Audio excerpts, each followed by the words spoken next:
If you're just tuning in, make sure you like and share the stream. If you're just tuning in, make sure you like and share the stream. We're going to get started in just a second.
All right. Spot, you got to mute that laptop.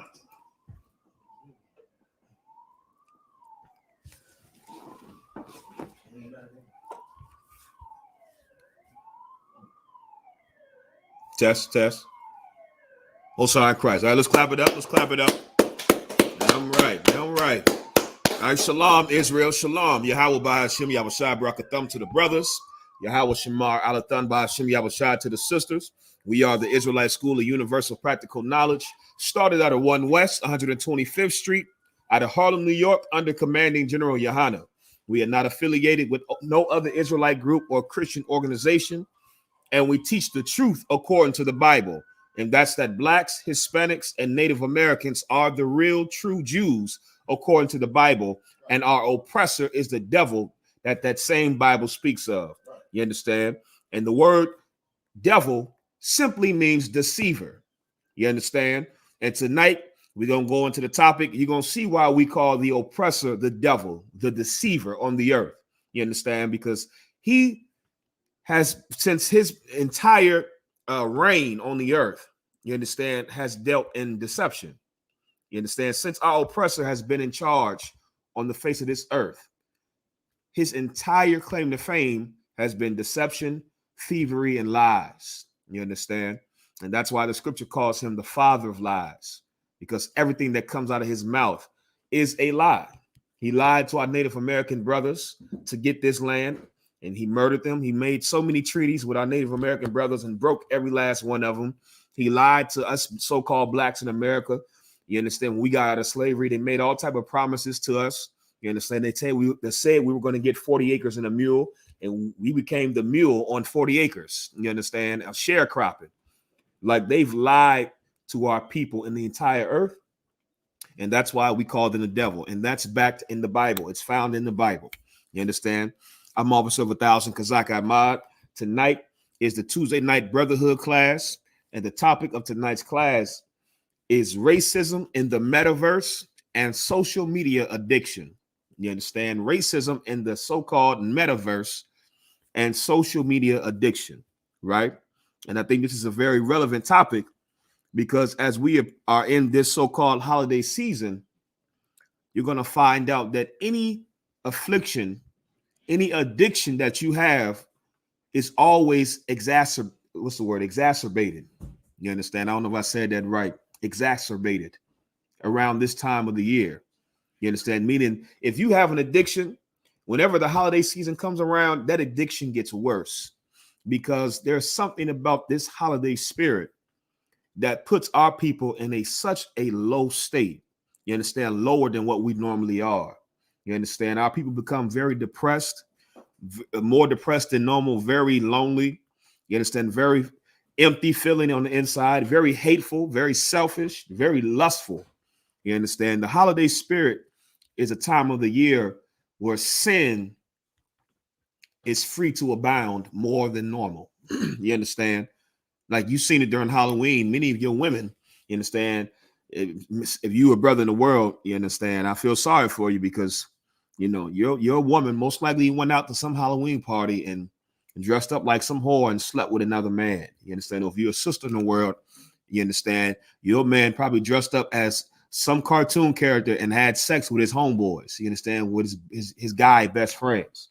Like these holidays are the time of the year when sin is able to be full-fledged with no recourse. You understand? And because of that, our people suffer. You understand? Our people are hurting and suffering in this captivity called America, right? So first, let's get the first article we got. You understand? Shapot, get me. You go to the articles. Also, if you're just tuning in, make sure you like and share the stream. If you're just tuning in, make sure you like and share the stream. Right, so give me the first article, the Facebook apology.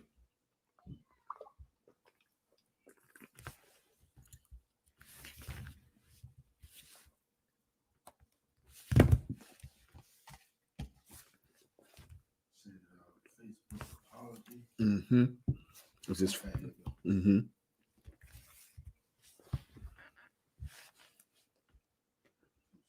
Also, if you're just tuning in, make sure you like and share the stream. Make sure you like and share the stream. Also, too, Shapot, if you could, turn that laptop more towards this way. Just so when I put the camera on you, it's over here. No, turn it some more above the shop. Like, let me see. Damn, they got to be facing this way. It's still gonna catch you, but it's facing more that way. So push it to the edge, and then turn it this way.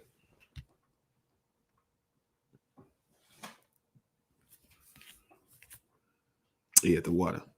Okay. Yep. All right. All right. So we're gonna read this first article.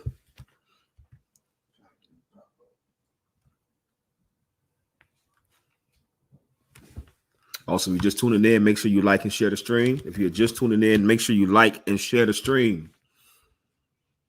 You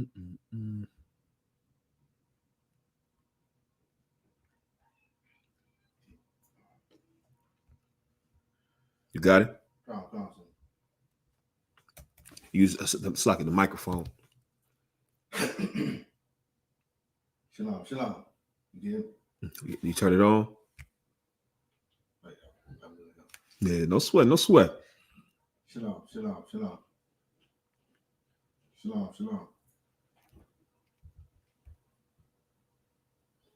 It's on, man. Shalom.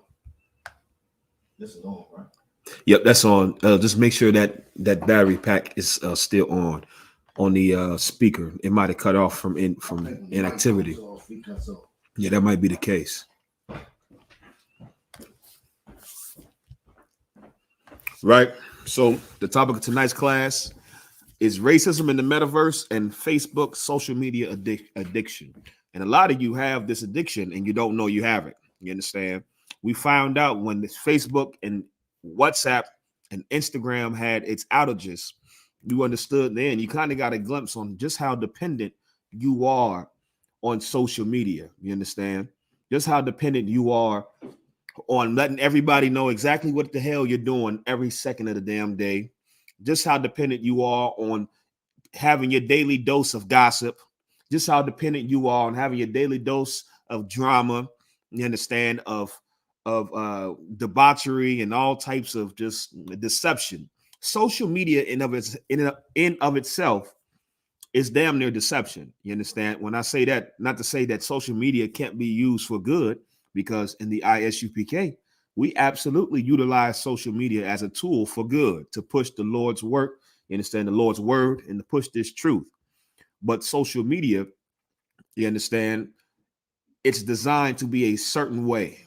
And we're going to find out that the way Facebook and social media is designed is not by mistake. It's very intentional. You understand? It's not working. Okay, no sweat. You just got to read it real loud there.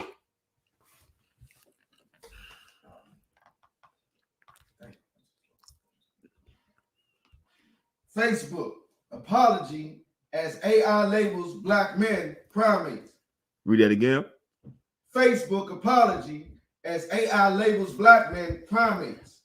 Right. So Facebook had to apologize because it's AI, which means artificial intelligence. It's artificial intelligence software labeled black men as primates.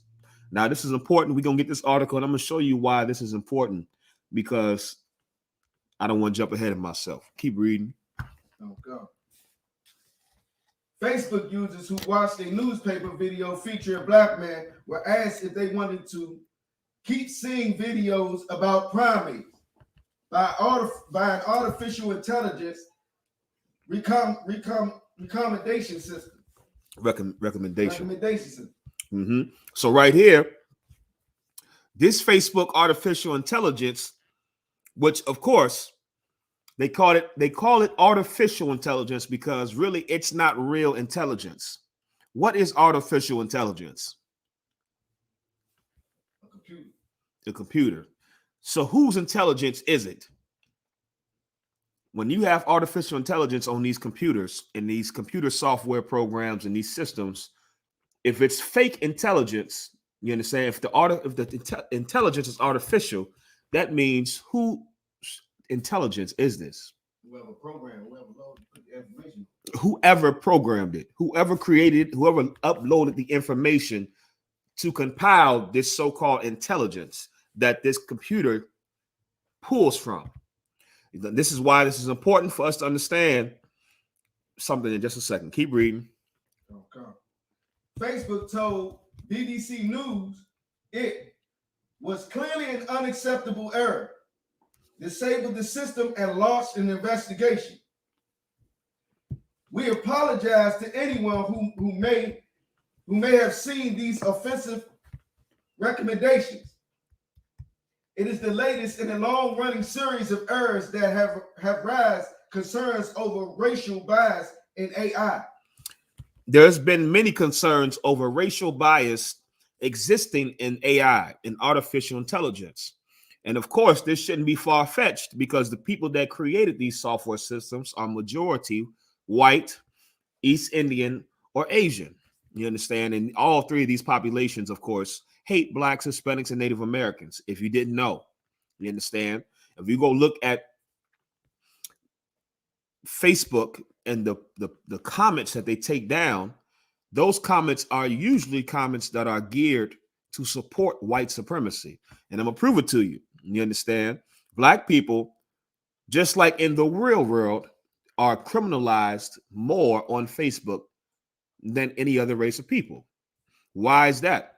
Because the artificial intelligence that generates its response to what's on Facebook is created and updated and maintained by people who hate us. So you have a people that hate us creating this system. You're going to have a yet another system that treats you as a nigga, a spick, and a red skin. You understand? Keep reading. Okay. Genuinely sorry. In 2015, Google's Photos app labeled pictures as black people as gorillas. Read that again. Genuinely sorry. In 2015, Google's photo app labeled pictures of black people as gorillas. Google's photo app labeled black people's pictures as gorillas. Now, for time's sake, I'm not gonna pull it up. Shabbat, get me. No, never mind. I'll pull it up. Read it again. Okay. Genuinely sorry. In 2015, Google's photo app labeled pictures of Black people as gorillas. Right. So Google, the artificial intelligence that dictates what decisions Google makes, its system, it's seen a picture, multiple pictures of Black people. You understand? And the intelligence that the information and the data that's inside this somehow, some way, processed our pictures as Black people to look to be gorillas. Now you got to ask yourself, how the hell can they get Black people confused with gorillas? How in the hell can you look at a picture of a Black man or a Black woman and you see a gorilla? How can you get that mistaken? Like, that's not a, I would like to believe we don't look like monkeys or gorillas. You understand? Let me pull it up just so I can get your take on it. Let's see if you believe this is what we look like. Boy, oh boy, oh boy.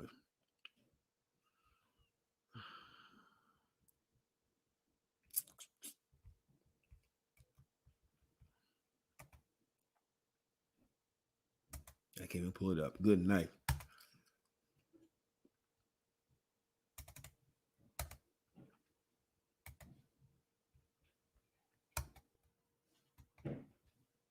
Give me 1 second.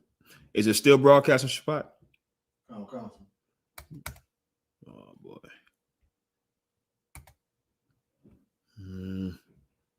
Type of 1 in the chat if you can hear me. If you can hear me, type of 1 in the chat.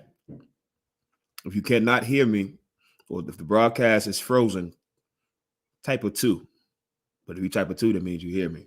If you can hear me, type of 1 in the chat.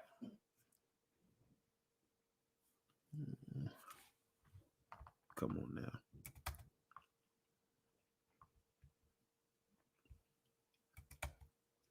Okay, Wadi, type 1 so you can hear me. If anybody's on Facebook, if anybody's on YouTube, if you can hear me, type of 1. If you're on YouTube, type of 1 if you can hear me. So Facebook is too wild.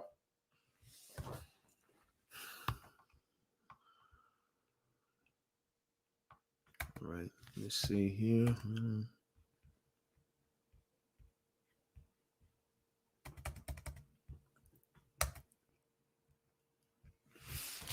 All right, we got to move forward.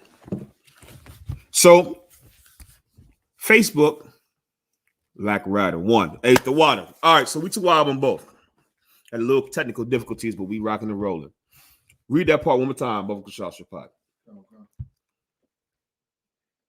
Genuinely sorry. In 2015, Google's photo app labeled pictures of Black people as gorillas. Keep reading. The company said it was appalled and genuinely sorry, though it's fixed.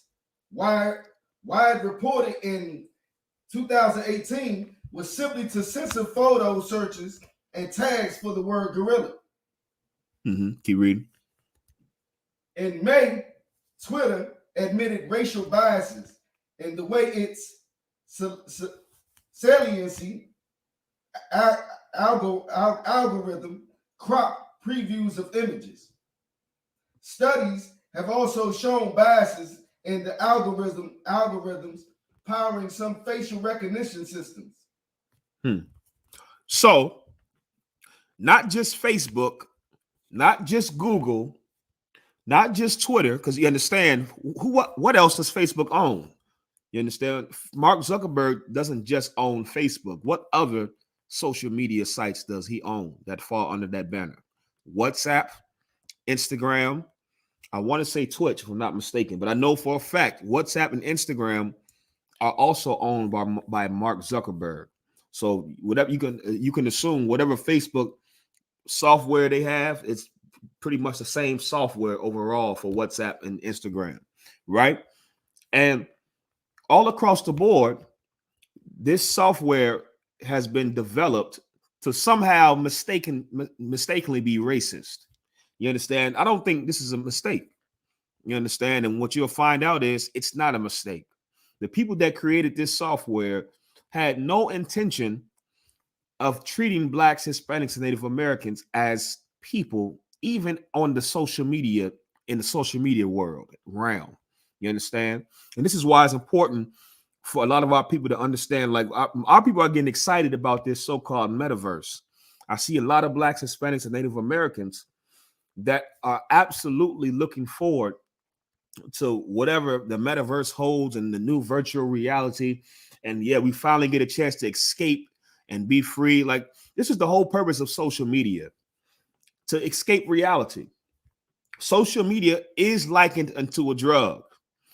And I know that because it was created specifically to mimic a drug.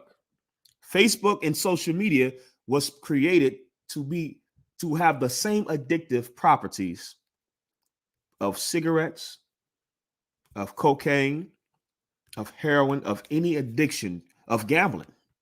You don't understand that gambling is structured the way it is because it's made to be addictive.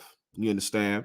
Like, we run around here and we don't understand just how much the oppressor is playing on our weaknesses. It's playing on our lust. It's preying on our downfall.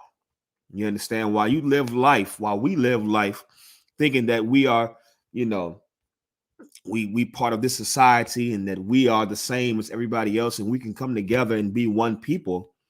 You a nigga in the real world and in the virtual world. Like, you should understand that metaverse is just another platform for you to be a nigga in. You understand? I wouldn't be surprised in the metaverse, your avatar is going to be getting locked up more than white people's. I wouldn't be surprised if your little virtual reality avatar is going to be flagged and reported and locked up and mistreated more than anybody else's, because we see in here on Facebook and most of these social media platforms that the software is designed to be racist. It's designed to be racist towards a specific set of people, and that's you, black man. Go ahead, Shapop. Like, isn't it virtual reality? Right, that's what it is. It's virtual reality. Go ahead. I got you literally getting locked up in jail. Like, you sign on and you still in jail. Right. Exactly. You thinking that you can go and get in your game. You understand? You can go and get in the metaverse and escape your problems and escape reality. The police, you understand? You a nigga in the real world. So maybe if I get my avatar and I make him light skin or make her extra light skin, and you can be all the weird things you want to be in the metaverse, and then come to find out the metaverse treats you like a nigga, like the nigga you are. You understand? Like, you get on and you find out, like you said, you in jail on the metaverse. Like, goddamn, there is no relief for blacks, Hispanics, and Native Americans. You understand? Give me Psalms 83 and 2.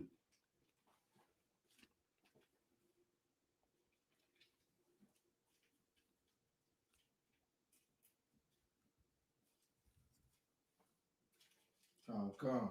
83 and 5. It's like 83 and 3. Mm-hmm.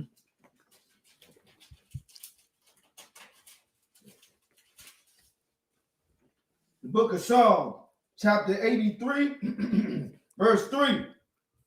They have taken crafty counsel against thy people. Read it again. They have taken crafty counsel against thy people. The Bible is saying that the people that rule over us, the people that make the decisions about what happens in our lives, but they don't have to live with those decisions, the people who created the software, the AI software, the artificial intelligence that label black people's pictures as gorillas, they have taken crafty counsel against the Lord's people. The Lord's people are blacks, Hispanics, and Native Americans, the 12 tribes of Israel. And this crafty counsel is the word crafty meaning wise, or in this case, wise to the point of deception. You understand? Like, to be deceitful, you have to have wisdom to know how to not tell the truth. Like, I'll break it down for you. In order to lie, you will have to know the truth. You understand? Like, in order to say the sky is pink, you would have to know the sky is blue. You understand? And that's our oppressor. He's wise enough to lie, you understand, and tell us deceits because he knows the truth. He knows we're the real Jews. He knows that the same blood that runs in Christ's veins runs through our veins. He knows that all the priests and prophets and the mighty men and the warriors found all throughout the historical records in the Bible are Black, Hispanic, and Native American men by blood. He understands this, but he understood that he had to take crafty counsel against our people. So now you have this right here. So now you have this. You understand? All throughout the Vatican, all throughout every Black church. You understand? Now you have the Ten Commandments, where what's his name? Charles Heston. No, I don't know his damn name. Where some white man is playing a Black man named Moses. You understand? Where you have white people playing historically Black people's roles. Imagine if we made a movie called The Founding Fathers. You understand? And it's about the founding fathers of America, and we cast all of them as Black people. Just imagine the man that's playing George Washington is Denzel Washington.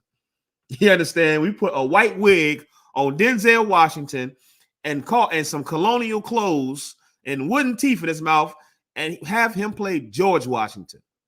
America would be an outrage.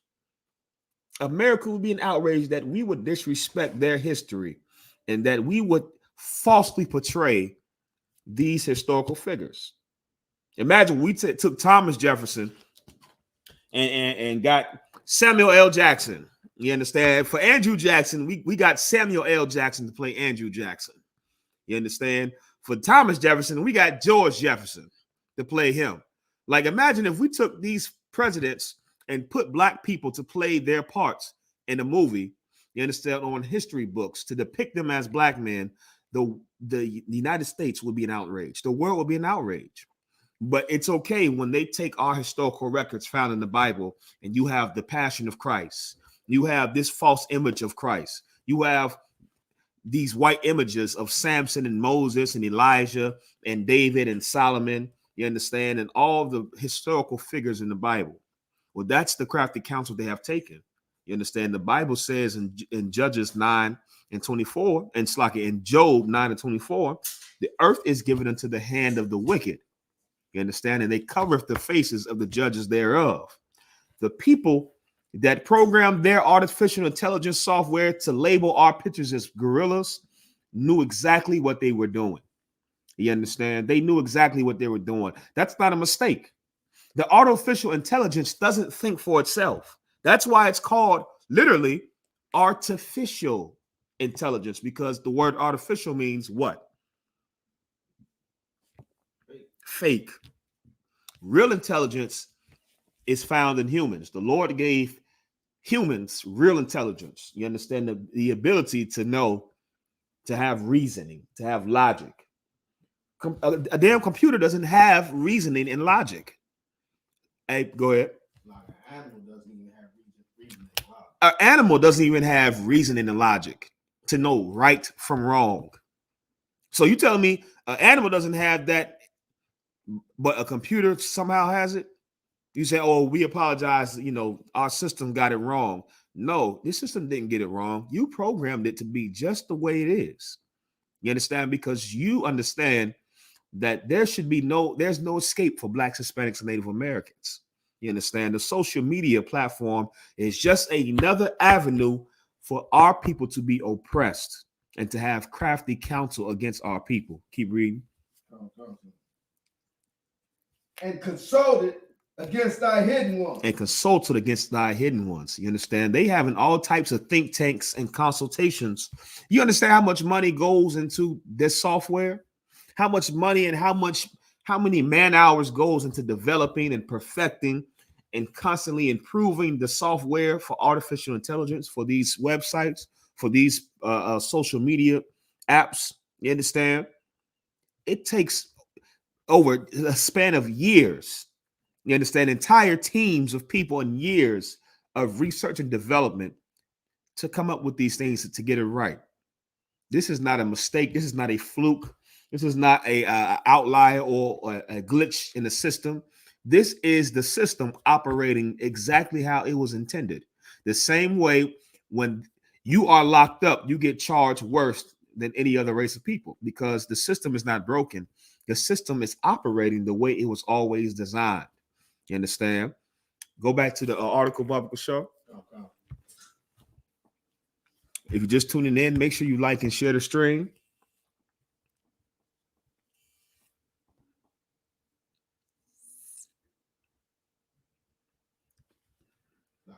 Then go back to the article. Yep, go ahead. Algorithmic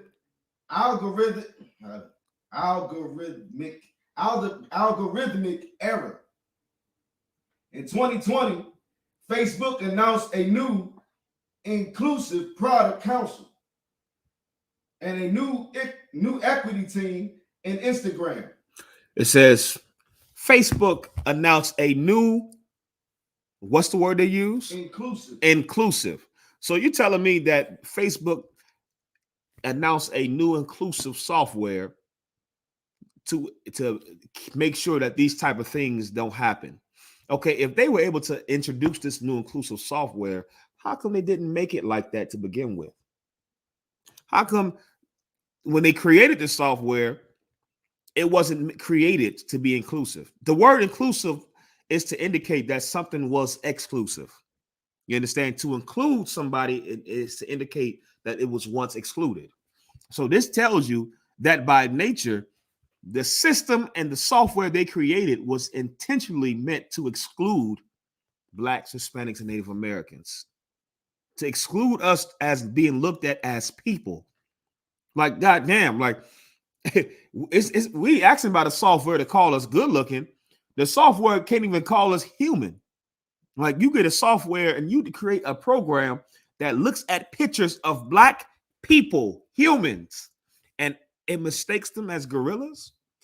Brother, you got to really understand just how evil and maniacal this oppressor is. Now, you have to be filled with hate to create a software that can do that.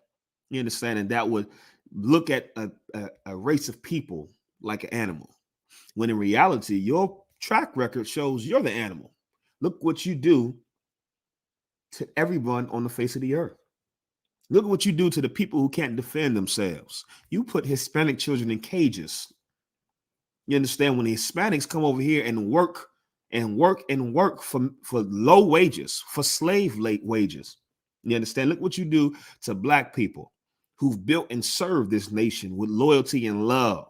Look what you do to our Native American brothers who make up the majority demographic of people in the United States military.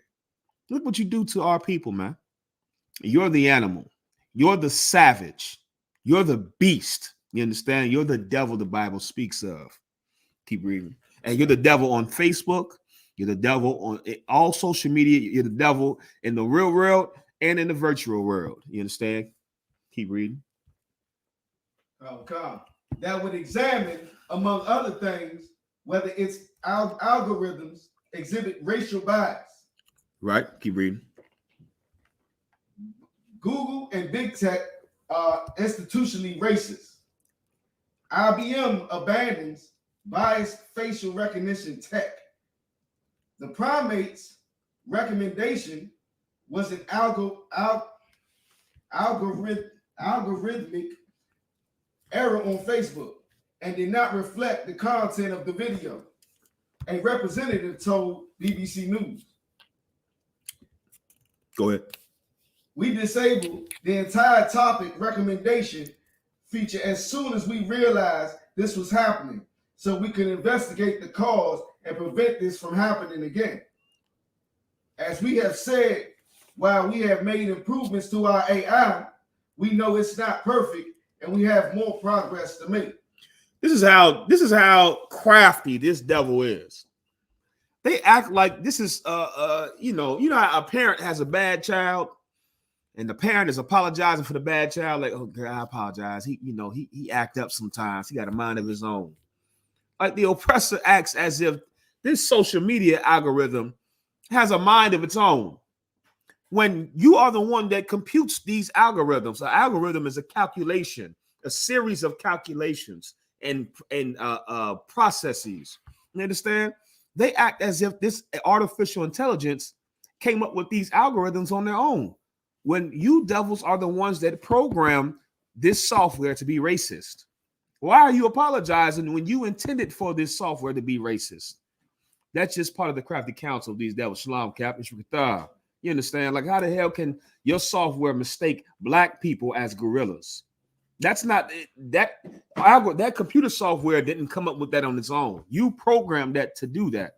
And that's why black people get jammed up on Facebook more than anybody else. You understand? That's why you want to go on Facebook and have a opinion as a black, Hispanic, or Native American. You're going to find out that you're not allowed to have an opinion outside of what the oppressor agrees with. You're not allowed to have an opinion outside of mainstream media's opinion. You understand? You can go right now on Facebook and type in "Black people are the real Jews," and your comment can be flagged and you can be put in Facebook jail. You understand? When meanwhile, they allow all types of sexual deviancy, all types of violence, all types of lewd and disgusting conduct to plague social media. But blacks, Hispanics, and Native Americans, the same way we're 3/5 of a person in the real world, guess what? We're gorillas in the metaverse. You understand? We're animals on the social media virtual reality world. You understand? Black man, Hispanic man, Native American, Indian man, I think you better really wake up and understand just how disgusting, you understand, and hateful our oppressor is. And the Lord told us about this oppressor. You understand? The Lord told us we will be in a place, you understand, that is not our rest. You understand? Give me Micah 2:10. Micah 2:10. The Lord told blacks, Hispanics, and Native Americans that we will live a certain way. You understand? If we didn't follow what he told us to do in this Bible. You understand? The Lord told us the moment you thought it was better to follow everybody else's culture and abandon your own culture found in the Bible, then no sweat, you'll live like the beast you want to be like. You'll be treated like the beast you want to be like. And long behold, we want to follow white culture, and then now white artificial intelligence calls us gorillas. Good night, brother. I ain't never seen a black person that looks like a damn gorilla. You understand? I'm gonna tell you straight up and down. I done seen some off-looking brothers and sisters. You understand? But I ain't never seen none of our people that look like a goddamn gorilla. You understand? It shows you just how hateful and evil these oppressors are. You understand? We get no respect anywhere. You understand? We have no place of refuge. We have no place of peace that we can run to. We have no place where we can be treated as just as simply people, as humans. And the Lord told us this is the case. And the reason why we think that the metaverse is going to be a whole new world is you turn into Aladdin, a whole new world. You heard about the metaverse and you got excited because you're like, yes, I get to talk, to all the women I'm afraid to talk to in real life. You understand? I get to do the things that I'm afraid to do in real life. And I finally don't get to have the stain of being a nigger that I have in real life in the metaverse. And you're sadly mistaken, and you think that for some reason social media is a healthy escape for you, when the Lord told us this right here. Read. Oh God, 2:10. 2:10. Papa Show. The book of Micah, chapter 2, verse 10. Arise ye and depart. Do what? Arise ye and depart. Why is the Lord telling us to arise? Why is the Lord telling us to arise? Go ahead. Because we on the bottom, we in the low state. Yes, but what does arise mean?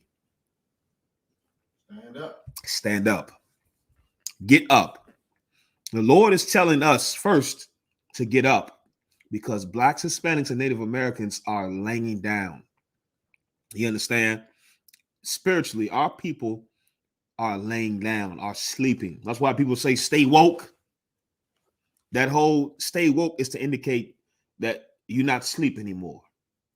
You understand? That whole stay woke, all the garbage that you think is blackity black and is wise, it's been hijacked from the Bible. The Bible is the pinnacle of all wisdom. And the Bible is saying, arise ye, because his people are the lost sheep. You understand? We are sleeping in this place. And what does it mean in the black community when we say you sleeping? Don't sleep on me. You're sleeping. Oh man, you sleeping out here. What does that mean when black people say it? You're not aware. You're not aware. You understand? The Lord is telling our people, get aware. Open your eyes. He who that have an ear, let him hear. You understand? Understand this. Wake up. Wake the hell up, man. The Lord is telling us to wake up as blacks, Hispanics, and Native Americans because we're asleep. And we love to be asleep.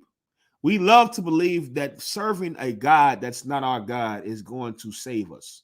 We love to believe that being American and voting in a system that is rigged against us is somehow going to help us. We love to believe that singing and dancing and entertaining and shucking and jiving and throwing a football and shooting a basketball and selling drugs is going to somehow improve our conditions. Why? Because we're sleeping. We refuse to open our eyes and wake up. You understand? Wake up and smell the coffee, as they say. Read that from the top. Okay. The book of Micah, chapter 2, verse 10. Arise ye and depart. Arise ye and depart. The Lord is telling us to depart. But just like when it says arise ye is a metaphor, the depart is a metaphor. You understand? Like the Lord is telling us to arise. When I say we sleeping, I'm not saying blacks, Hispanics, and Native Americans is laying on the goddamn ground, even though a lot of our people that are homeless are laying on the streets, literally. When I say arise ye, you understand, like the Bible says, the Lord is telling us that we should metaphorically get up. So that means that we should metaphorically depart. The Lord is not telling us to leave America. The Lord is not telling us to try to go and flee where we at now to go somewhere else like it's going to be better. Many have tried and all have failed. That is not the solution to our problems, to go run, to go flee. And furthermore, if you got any sense of dignity about yourself, why would you leave a place that our forefathers built? I'll be damned if I leave this place. You understand? I'm going to stay here and I'm going to continue to complain. For all you devils that hate that we complain while we here. Well, if you hate it here so much, why don't you leave? No, I'm not. I'm staying and I'm complaining because it only belongs to us. We only built this place. We only serve and love this place. Our forefathers died, man. They died trying to gain the love of these oppressors by serving America harder and harder and more and giving their loyalty to our oppressor and forsaking the God of the Bible. You want to know why the God of the Bible is going to kill the oppressor? It's because our people would rather give our love and loyalty to the oppressor instead of God. So now God is going to remove that hindrance that's stopping us from giving him the love and loyalty and allegiance that he deserves. You understand? That's a double-edged sword for you. You love the white man so much, you the reason why the Lord's going to destroy him. You love the oppressor, and that's why the Lord's going to destroy him. You understand? You Christians, you got a lot of atoning to do, man, because you teach the Black and Hispanic and Native American community to love these oppressors when God told us to love him and serve him. You understand? The Lord is telling us, arise ye and depart. What does it mean to depart? It means to take our spirit out of this place. Right now, we in this stupid holiday season, and everybody wants to get in the holiday season when really, this is the time of the year when you see the most suicides, the most depression, the crime rate skyrockets. You see an increase in violence. Everybody say the Christmas spirit. I remember growing up, they had the channel. I don't know if they still got it. What was it called? Hallmark. Do they still got Hallmark channel? And kind of the water, sir. I remember growing up on a Hallmark channel. Every year they would show these sappy Christmas movies about the Christmas spirit, and you know, people was grumpy all year, and then this time of year come around and they change and they so nice. And I mean, it's all throughout the books and Scrooge and all that garbage. When in reality, this is the time of the year when everybody turns into full out gremlins. Yeah, something, sir. You know, our oppressor, he's so conniving and with his tongue. Con. And he'll come at the end of the year and say peace and goodwill to all men. Con. Right. Good night. Hey, the water too. And Cap just said, like, our oppressor is so conniving. Like, he'll come at the end of the year and say peace and goodwill to all men. I remember hearing that all the time too, Cap. All the Christmas carols that we used to sing. You understand? Unfortunately, we was super Christian, so I know a little bit or two about knocking on doors and singing Christmas carols. You know, I don't know if brothers in the ghetto grew up doing that, but we did that in my house. We went to the white people. We went to the white neighborhood. This is how you know the Christmas spirit is white supremacy. Because our mom didn't take us to the ghettos. You understand? She didn't keep us where we was at and go knock on the doors and spread that Christmas love. We went to the white neighborhoods as little nigglets and sang for these white people. You understand? That's what we did. I call it nigglets because that's how I felt. I felt like a little niglet as we singing and entertaining these white families at their doorstep. You understand? That's the Christmas spirit.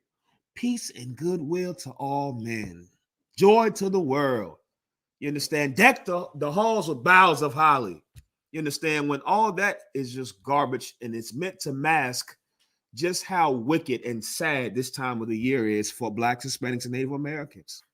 Many of our people, do you know the robberies increase so much during this time of the year? You want to know why?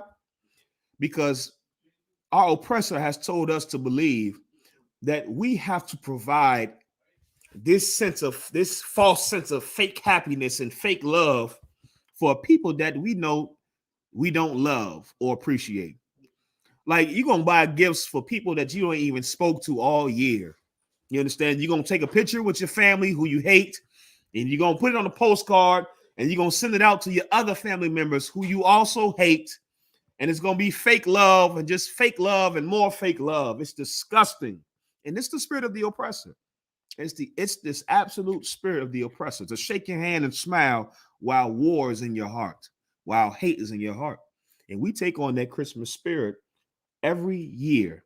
And our people suffer more than anybody else because of it. You understand? That's why the Lord, the God of the Bible, is telling us to depart. How do you depart from America without leaving? Don't celebrate Christmas. If you are watching this and you've never heard somebody tell you before, I'm going to tell you right now, celebrating Christmas is a sin against Christ, you understand, and against the God of the Bible. Christ died so that you didn't celebrate Christmas, so that you didn't die for the Christmases you celebrated before. You understand? The Lord told us not to celebrate these oppressors, these pagan holidays. Christmas has nothing to do with Christ. It has nothing to do with the Bible. It has nothing to do with anything righteous and holy and pure and real love. You understand? Christmas is just another holiday where our oppressor gets rich off of our stupidity and off of our lust and off of our sadness and depression. The same way social media, Facebook, Instagram, the metaverse is just another way our oppressor capitalizes off of our lust and our loneliness and our depression. And that's why you're addicted to it. That's why you're addicted to social media like some goddamn fiend is addicted to crack rock, because it supplies you something that the oppressor knows you're in desperate need of. And that's love. That's why the Lord told us, arise ye and depart, because we're the people that are not desired in this place. We're the people that are not loved in this place. Arise ye and depart. Keep reading. Oh, God, sir. For this is not your rest. For this is what? Not your rest. The Lord told us, arise ye and depart, for this is not your rest. The Lord is telling us that this society that we want to get so comfortable in, and that we do all types of things and we slave and struggle and we make moves to try to make our lives more comfortable, to have rest, when the Lord is telling us this is not our rest. If you can understand that, you will look at this society for what it is: temporary. You understand? This society is temporary.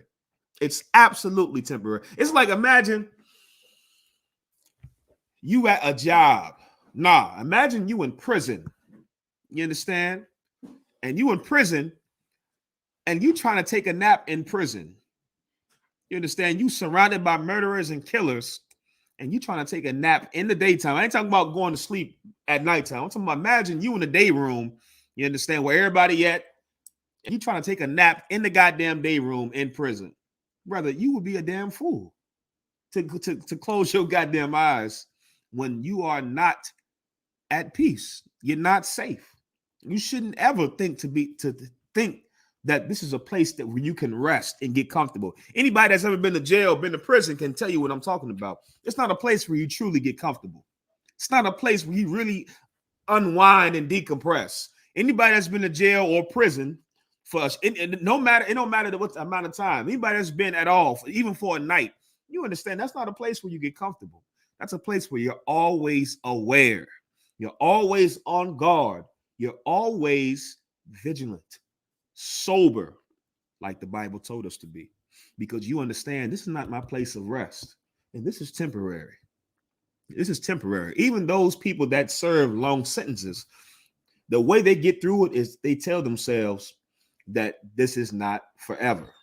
You understand? Even if you serve in life, you have to tell yourself that, listen, man, there's some hope in your mind still, like, oh, maybe something can happen. Brother, you hear stories about brothers who had multiple life sentences, and brother, somehow they feel like they can still appeal and fight, but they spend the whole rest of their lives in prison appealing. You know, every 5 years they send out an appeal and they get denied, and they go read more books on law and this and that, and they try to find a way to make this place temporary. But brother, you should look at America and our captivity as prison. You shouldn't want this to be permanent, because it's not permanent.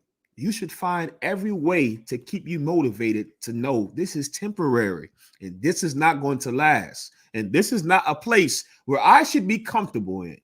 This is not a place where I should partake in what's going on here, because I won't be here forever. Meaning this place won't be here forever. You understand?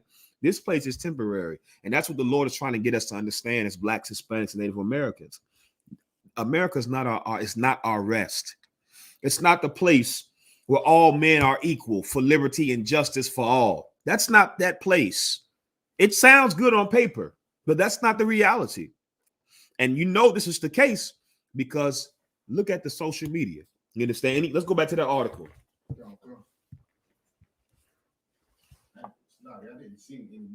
No sweat. Let's go to the next one, Baba Kashad, the second one. Go to the second article.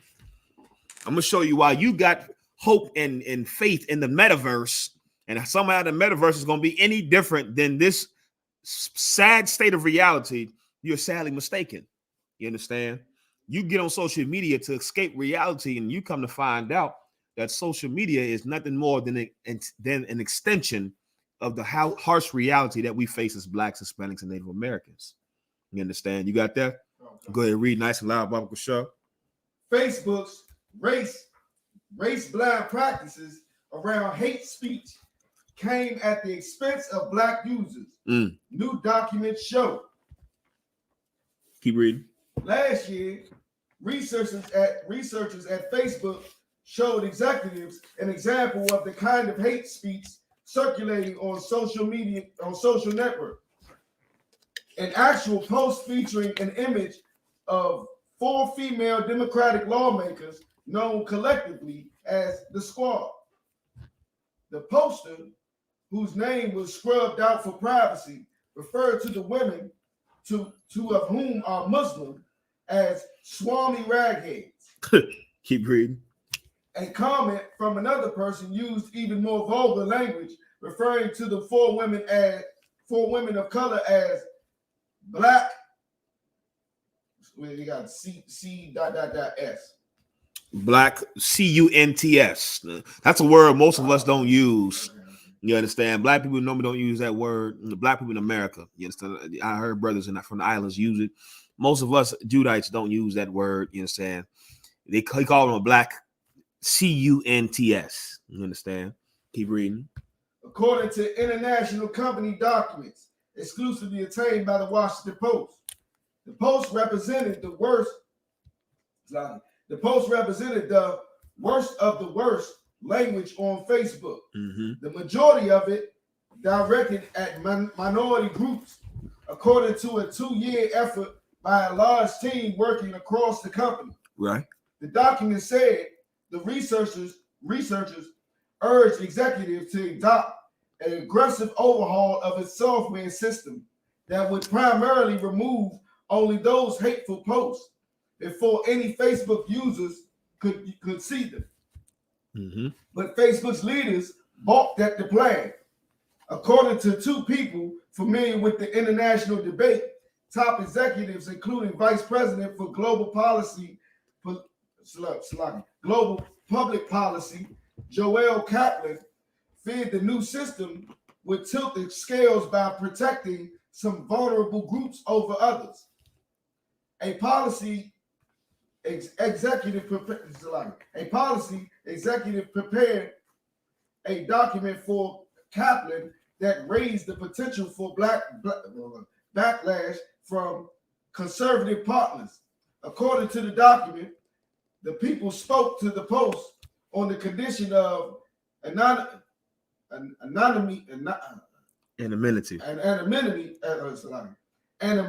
anonymity to discuss sensitive internal matters.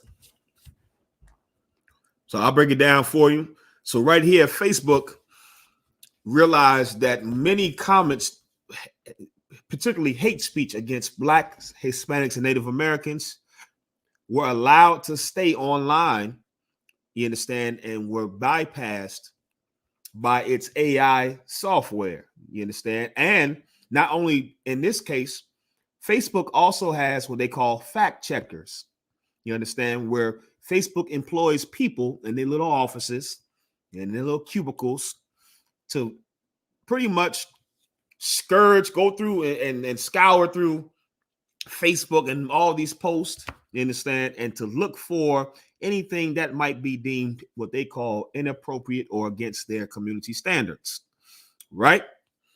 Facebook, not only did they allow this hate speech against Blacks, Hispanics, and Native Americans to be bypassed by the AI system, when they went to try to go fix it so that these comments were taken down the same way Black people's comments against white people were taken down, you had Facebook leaders that said no, they didn't want to do it because it would seem like now that they are tilting the scales towards Black people, meaning they're okay with Black people being called gorillas and cunts and all types of disgusting words. When I say that, that's what the article said. They're okay with Black people being called niggers and Hispanics being called spics and our Native Americans, you understand, being called redskins. And they're okay with the slurs and the racism and the hate when it's towards us. But if we say the white man is the devil the Bible speaks of, that gets taken down. Brother, I want you to understand something. If you're in the I.S.U.P.K, please believe me when I tell you this. Mark Zuckerberg and all these social media executives are making these policies in response to the UPK. And I'm going to break it down. The I.S.U.P.K is pushing the boundary, you understand, and revealing the oppressor for who he is. And the only pushback that they have is to censor us and our people, censor Black people, and allow other races of people now to say what they want. It shouldn't be strange to you because this is the reality that we live in. They allow violence to happen against Black people, but Black people, the moment we think of doing violence to anybody else, we have to pay for it. The justice system works. You understand? Kyle Rittenhouse was able to murder 2 people. Was it 3 or 2? He was able to murder multiple people, and the justice system allowed for him to be a hero. He was found not guilty, and America looks at him as a hero. Meanwhile, a Black brother down south, I forgot where he was, he killed a white man in self-defense. A white man attacked him, and the brother stood his ground and killed him in a stand your ground state. And the United States judicial system put him in jail because it's the same concept. It's the exact same concept. You're not allowed to have rights. You're not allowed to have freedom of speech. These laws found in the Constitution do not apply to you, black man, Hispanic man, Native American, Indian man. While you going out and vote and you get so happy to get that I voted sticker like some big child, you understand? You don't understand that this Constitution and these laws and this system is designed to not include you. And I can prove it to you.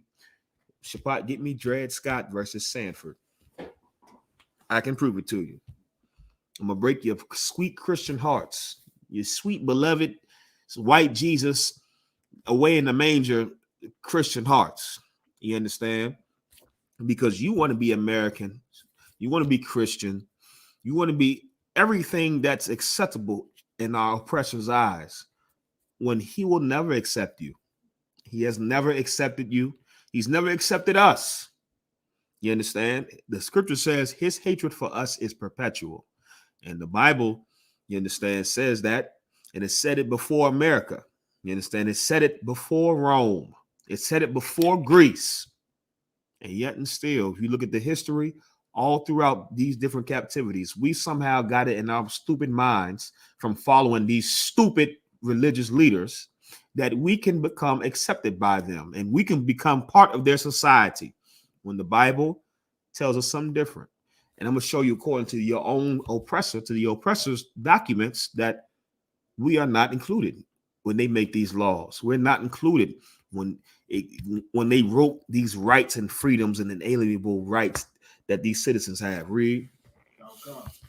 Dred Scott versus Sanford. 60 U.S. I don't know what this is saying right here. 1857 was a landmark decision of the United States Supreme Court, in which the court held that the United States Constitution was not meant to include American citizenship for people of African descent. Read that again. Was a landmark decision of the United States Supreme Court, in which the court held that the United States Constitution was not meant to include American citizenship for people of African descent. Right here, Dred Scott versus Sanford is the monumental case in the United States Supreme Court. If you didn't know, the Supreme Court is the highest court in America. You understand? After the Supreme Court makes a decision, there's no court afterwards that can override the Supreme Court. It's the law of the land. And that's why it's called the Supreme Court. You understand? Because it's reigns supreme over all other courts. And in the highest judicial system, the highest court system in the United States, they passed a landmark decision where they said the constitutional rights in that Constitution, you understand, those constitutional rights that you think are afforded to you as an American citizen, wasn't meant to include African Americans, so-called African Americans. Meaning, if you are Black, Hispanic, or Native American, you don't have freedom of speech. You don't have the right to religion. You don't have the right to assemble and to gather and what's all the Bill of Rights, those first 10 amendments. You don't have the right to bear arms. You understand? You don't have these rights that you believe you have. How do you know? Because the moment Black people go to exercise these rights, we are reminded that these things don't apply to us. You understand? Facebook is just another venue, another platform where we are reminded that citizenship of the rights of citizenship of America don't apply to us. You understand? You can't say what you want on Facebook as a Black, Hispanic, or Native American, or on YouTube, or on Instagram, or on Google, or whatever platform you use. You understand? You can't say what you want. But a white man can get on there and say whatever the hell he pleases. He can call for. Now, keep in mind, we read in the article that this was a picture of 4 Congress people, meaning these are politicians, people that make laws, and they just so happen to be, I think majority of them were Black. I think one of them was Arab. You telling me that this white man can make these type of hateful comments against the politicians, these type of racist remarks about politicians, and it's okay? Like, brother, even if you decide to rise up in ranks in this society, guess what? You are still a nigga. You understand? Everybody love that Jay-Z song, the story of OJ, still a nigga and all that. When that's the reality of our lives. You understand? And the I.S.U.P.K was saying that before OJ put out that weak album. You understand? So like that's my opinion. The album was weak. You understand? But the song had a lot of truths to it. You understand? Because no matter what you do in this place, you are still a nigga. And so that social media, it capitalizes off of our desire to not want to be who we are. Social media capitalizes on us wanting to be something else than what we are. That's why they have the filters. You understand? That's the whole purpose of filters. Like the purpose of filters is for you.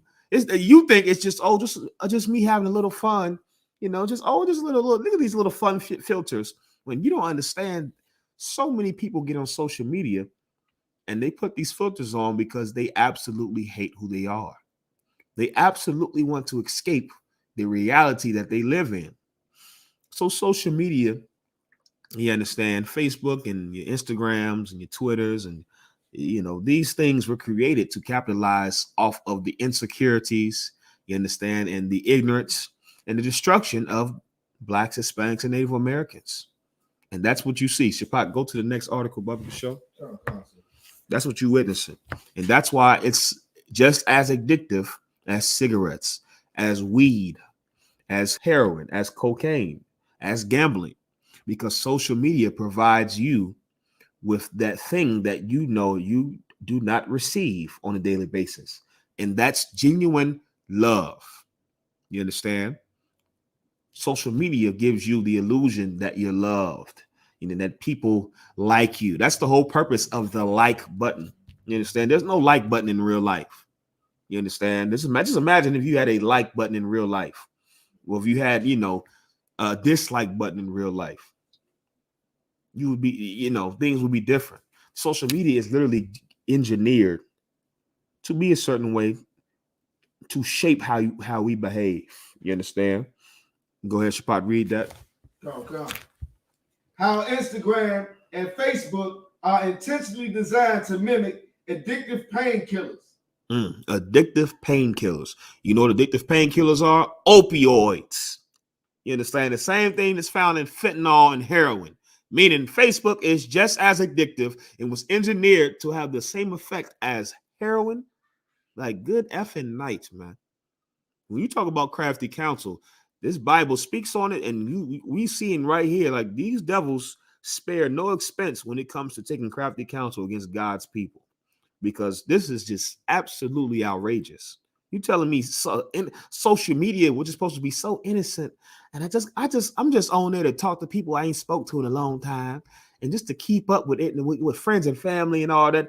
I understand you may have honest and innocent intentions, but there's a wolf in sheep's clothing, you understand, who presented this platform, you understand, to capitalize or to create and then capitalize off of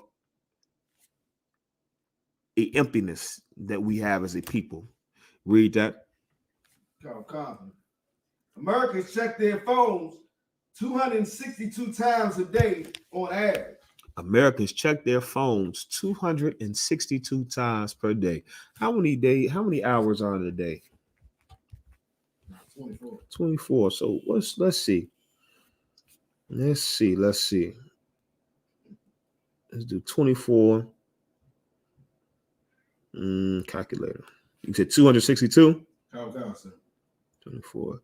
So that's 10. This is the average now. You understand? Every hour, our people check their phones, check Facebook, social media 10 times an hour. Now that may not seem like a lot, but it's not mentioning the usage per check.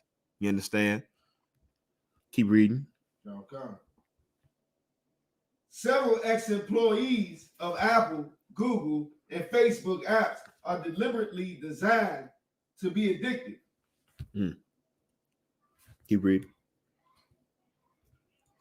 App developer Peter Mezek says Facebook and Instagram users can become dependent on apps as one would painkillers. They said, and this is for all you cats out there that like to do the little dispute between iPhone and Android. To hell with all that. I know it's a joke and joke, but some of y'all take that garbage too far. When you finding out that these oppressors don't give a damn what phone you have, what so-called team you have, it's them versus us. And they have intentionally designed these apps, you understand, that we frequently use to have these addictive properties. Let's keep reading. Okay. Earlier this year, reviews.org surveyed 1,000 Americans aged 18 and older to learn more about their behavior with their cell phone. Mm-hmm. The survey found that on average, Americans check their phones 262 times per day. Mm-hmm. It may seem as though our behavior around smartphones is a result of our wiring, but actually, it's a little more thought out than that. Behind all the flashing and the beeping is something called behavioral design. Behavior design. This is what you don't understand what's going on. It's a reason why you ever been on Facebook or Google, or you said something and you looked something up, or just you ever thought about something? When you had a conversation with somebody like, man, I sure need a new couch. You understand? You talk to somebody, I need a new couch. And all of a sudden you get the hell on Facebook or Google and you seen advertisements for furniture. You ever notice that? Well, you ever say, man, I want some cow. For me, I like them cowboy boots. I rock them cowboy boots real hard. You understand? And I remember having a conversation with a brother about me wanting some cowboy boots. And I remember I got on Facebook and all of a sudden I started seeing advertisements in different places where I can get cowboy boots. They create these apps. And these apps, when you download these apps, you have to allow all these permissions that's why it's so important to read the terms and conditions, which I never do. I don't give a damn. You understand? But people will tell you it's important to read the terms and conditions and what you allow what you're allowing them to have access to, because a lot of times they have to have access to your microphone and your camera. And really what's going on is these apps are constantly collecting data. They're constantly collecting your data because now they want a better profile on knowing you. They want to know who you are, and not to help you, but to help them. You understand? They get a better profile on you so they can now compile this data and find out the best way to capitalize on your shortcomings, to capitalize on your lust. Even the dating profiles, you didn't understand that you on these dating profiles, and they're collecting all this data, and they go so far as to analyze the people that you swipe right on and swipe left on, and they come up with a baseline on what they think you would like, to the point where if you read, it's an article I read, it tells you if you on these dating apps, they don't even show you everybody on these dating apps. They show you the people that they think you would like. They already, filter who they showing you based off of the previous data they have from you. You understand? And the data that they've collected from all these different apps, who they share your data. They pass and sell, and they all share your data with each other, and they use it to their benefit. You understand? These apps are designed to be oppressive, the same way our oppressor is oppressing us in the real world. You understand? These apps are designed to be addictive, and the way they are addictive is by first knowing your weaknesses, your vulnerabilities. Keep reading. Okay. The success of an app is often measured by the extent to which it introduces a new habit. It introduces a new habit. Ooh, keep reading. Anybody know how long they said there's a common the popular thought, they say how long it takes to form or break a habit. Anybody know how long they say it takes for you to form a new habit or to break a habit? Anybody? How long do they say it takes for you to form a new habit or to break a habit?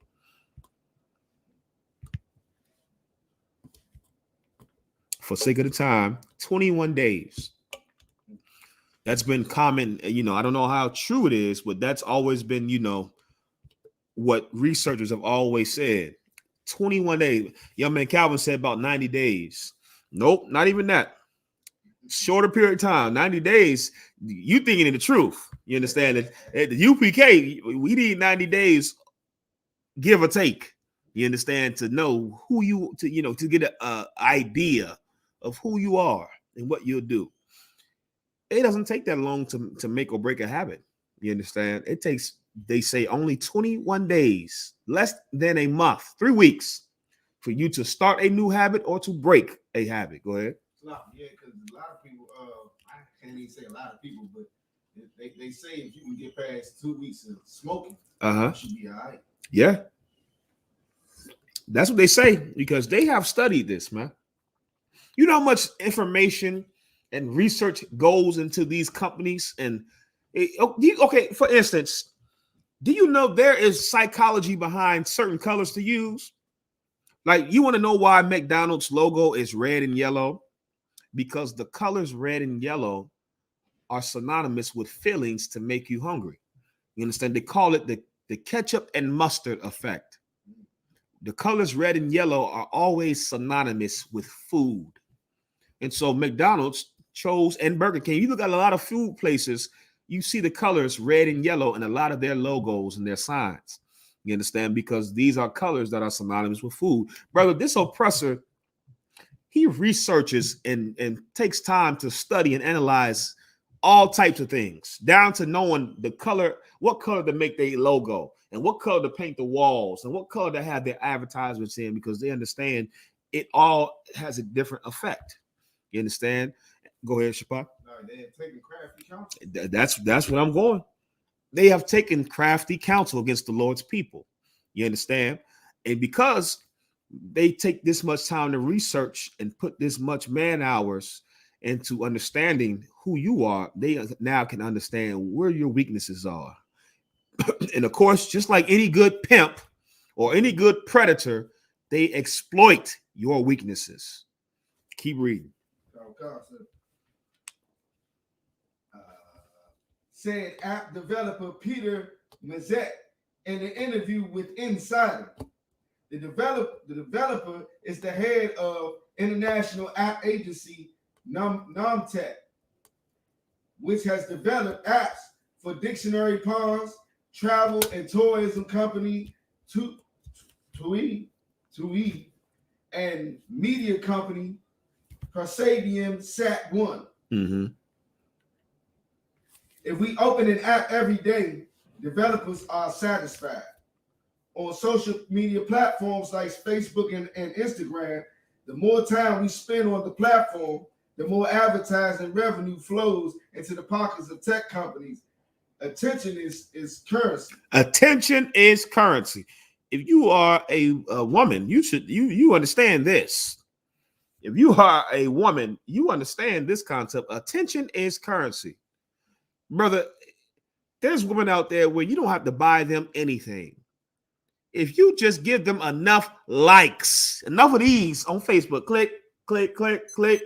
And some of y'all so desperate, you go on the page and go and heart all the old pictures and trying to let her know that you seeing her, but without doing it the manly way, and just, what's your number? Let me call you. Let's meet. You understand? Let's meet in flesh and blood in person. You understand? Some broads will sleep with you just from enough thumbs up and hearts. Attention is currency. Attention is currency, and our oppressor understands that. And that's why they have designed these apps to make sure to consume as much as your free attention as possible. You understand? It's bad enough where we slave, and if you Black, Hispanic, or Native American, most of your day is taken up by goddamn slavery. And then on top of that, the little free time you have when you get off the damn slave, you understand, it's consumed by yet the oppressor again. You give the oppressor your time on the slave, and you turn it right back around and giving it to him off the slave. Now, okay, y'all understand this. I'm not saying social media is bad. I don't want no religious nut out there to go and go on some crusade against social media and all that. Social media, you understand, if you are in the truth, you understand, if you have wise counsel from these brothers in the I.S.U.P.K, social media is just yet another tool, you understand, to get things done. If you're not in the truth, social media is going to turn into another addiction. It's going to. I don't care how strong you think you are. If you're not in here, social media is just another place where you're going to be oppressed, when you're going to embarrass yourself, and you're going to make the oppressor even more rich. You understand? Go ahead, Shapat. Like, I just think about all the attention. So when you finish slaving at the slave, right? You get in your car, you turn on the radio, they got you right there. Yeah, at the lights, you on your phone checking everything, they got you right there. Oh yeah. You get home, you turn on the TV, they got you right there. Oh yeah. While you on the phone, check, got you right there. Like, it's bad, brother. Multiple ways at all times. It's bad, bro. Confession is good for the soul, brother. I'll be at home and I had the TV on the phone. You understand, and doing both. And then when I get to the slave, you know, if I had a slave, when I had a slave, I was able to be on my phone, brother. I'm on the phone as much as I can. Like, they found a way to consume as much of our attention as possible. And this is why the Lord has to destroy these people, because they are very wise in their deceitfulness. Like, if they can take as much of your attention, guess who's not getting your attention? Family, you. Your people, man. Your people. The more you focusing on you, the less you're focusing on your people. And brother, our people need our desperate attention. Our people needs to be attended to, because look at what's being done to our people. Like, forget the oppression in real life. Like, you telling me I gotta be a damn monkey in the virtual reality world? I can't, you know what I'm saying? Imagine you coming there, you going to sign up thinking you about to get in the metaverse, and you're gonna be a new person in the metaverse, and you get on there and you a nigga in the metaverse. You're a filthy nigger in the metaverse. Like, yikes. Yikes, brother. We all the way jammed up. Keep reading the article. It's for this reason that critics have accused the likes of Facebook and Instagram of deliberately designing their apps in a way that makes them addictive. Behavioral design comes into play here. Right. Keep reading. These are 3 steps to an app manipulating our behavior. Three criteria are required to form a habit. Sufficient motivation. Sufficient motivation. These are the 3 things that must be present in order to create a new habit. Sufficient motivation. Meaning there has to be a good, what's the word? A good driving force. You understand, for this to be done, for you to want to do this. There has to be a significant motivator. And how do they motivate you on that Facebook to get back on? Anybody know? Anybody that's aware, you understand, that realizes, what's one of the small little ways they get you to continue to check your phone and get on there? Notifications. The notifications. If you go and listen to the sound of the notification, it's meant to have the same effect as you being at a slot machine and you winning. You understand? You ever wonder why the slot machine had the sounds they have? Like, why couldn't a slot machine be silent? Why you gotta have those stupid sounds? Blink, blink, blink, blunk, blunk, blunk, blunk, blunk, and all that. It doesn't have to have those sounds. But these oppressors have done the research and understand there's a risk-reward system in your brain where you would associate certain sounds and to certain behaviors, and it makes you behave a certain way. That notification, you get notifications, that sound, bloop, bloop, bloop, bloop. It's a reward system in your mind. It's like, oh, there we go. I won again. I won again. You go back and you keep checking and you keep checking. You understand? They designed it to have that effect. And that gives you sufficient motivation to now give your attention to this app. This is the first factor that needs to be present to establish a habit.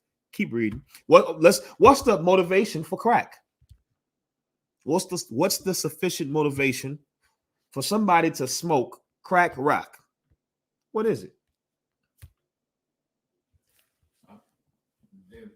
The high.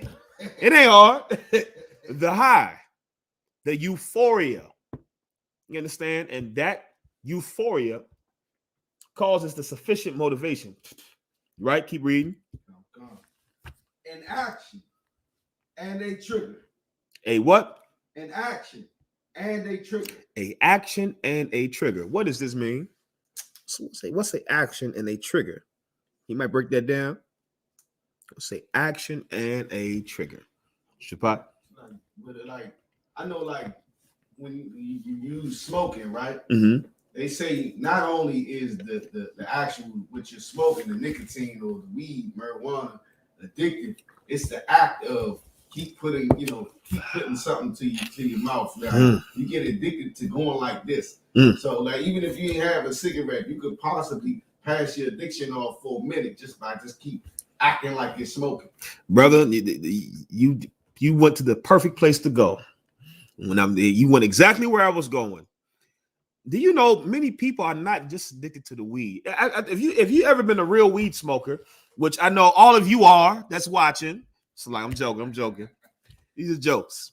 If you are, you need to get off that stinking weed. You understand? If you've ever been a true weed smoker, after a certain time period, that damn weed don't do what it used to do. After a certain time period, you really are just addicted to the action of inhale, blowing smoke. Some people like to do it just to the act of rolling up, just and all that stupid gay garbage. You understand? After a certain point, brother, the weed is not really why you're doing it anymore. You're addicted to the action, and it triggers something in you where you want to do it. You understand? That's why. What do they tell people who are trying to get off cigarettes? What do they say is a good replacement for people to do to get off cigarettes? Chewing gum. Why? Because your mouth is moving. You're simulating that action and that trigger of your mouth moving while you're smoking, and instead of you actually smoking, you're just chewing gum or sunflower seeds. You understand? It's the trigger and action, and that's the same thing. It's the same concept, and they've understood this, and they put this in the social media. The trigger and action. You going and seeing something you like. You going and seeing something you don't like, angry face. You going to see something that's hilarious, happy face. You're going to see a bad broad with that tail. She's twerking and shaking and throwing that tail in a circle. Heart eyes. You understand? The trigger and the action and the trigger. You understand? Just like on a slot machine, what's the action? Pulling that damn slot. Ying. At the table, rolling the dice. You understand? And the trigger is the sound. Gling, gling, gling, gling, gling, gling, gling, gling. Even the sound of it going. You know you're going to lose most likely, right? But the sound is a trigger. It's a trigger, right? Keep reading. Okay. Says Mizek, the three-pronged approach, which is now standard among app developers, is based on the Fogg behavior model established by Stanford professor B.J. Fogg. Meaning, these oppressors, they know what three factors have to be in place in order to make someone addicted to something, to establish a habit. You understand?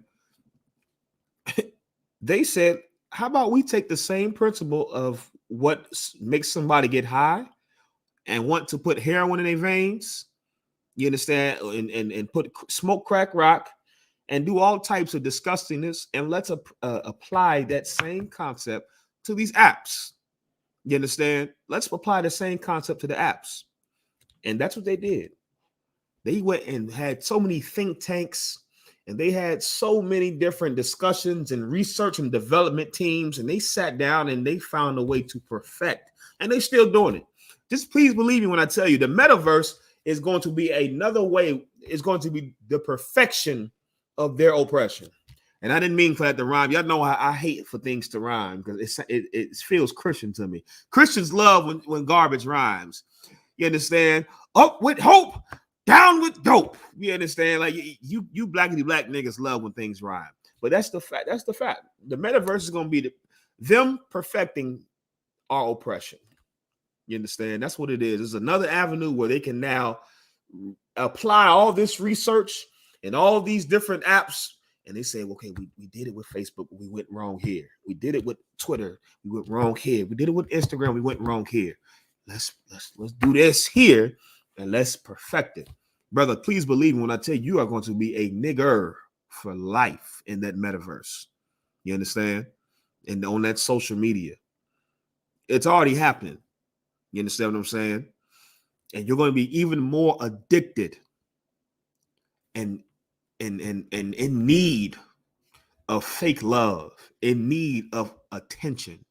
You're going to be even more attached to your phone to check the notifications. Just imagine, I can see it right now. It's going to be kids that's going to be neglected and hungry because you're too busy to run and put that virtual reality headset on so you can go and get in that metaverse and escape reality because they done found a way to perfect exploiting your weaknesses and vulnerabilities. Your need for love, our desperate need for love, our desperate need for attention, our desperate need for affection and attention. Keep reading. Oh, God. A certain feeling or motivation is prerequisite